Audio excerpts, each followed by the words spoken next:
आज या ठिकाणी राज्यस्तरीय बेसबॉल स्पर्धा सुरू होत आहेत, पण याचं सगळं श्रेय महाराष्ट्र राज्य बेसबॉल संघटना आणि त्याचे पदाधिकारी यांनाच जातं।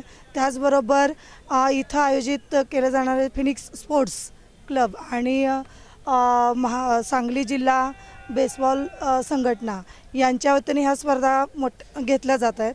या ठिकाणी सांगलीकरांना एक आवाहन करते की हा खरंच स्पर्धा बघण्यासारख्या आहेत। या स्पर्धा बघण्यासाठी भरपूर म्हणजे इथं प्रेक्षकांनी किंवा ज्यांना हा खेळ आवडतो त्यांनी, त्याशिवाय इथल्या इतर खेळाडू आणि नागरिकांनी याचा लाभ घ्यावा असं।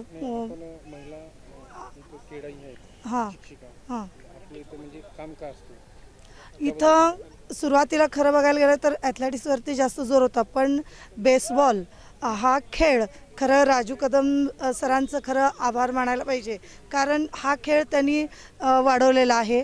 हा सुरुवातीला खेळ नवाच होता, पण सुरुवातीला वाटायचं की बाबा हा खेळ कसा होईल, पण काही नाही, खूप छान या ठिकाणी आता महिलांचा सहभाग आहे। इथं रोज सराव घेतला जातो आणि इथं बऱ्याच शाळेमध्ये किंवा माझ्याही शाळेमध्ये, माझी शाळा सिटी हायस्कूल आहे, इथं दडगे हायस्कूल आहे, या बऱ्याच ठिकाणी पूर्ण इथं ही 8वी राज्यस्तरीय स्पर्धा आहे आणि या ठिकाणी बऱ्याच म्हणजे फक्त मुलीच नाही, मुलं मुली दोन्ही मिळून इथं प्रॅक्टिस चांगल्या प्रकारे घेतलं जातं।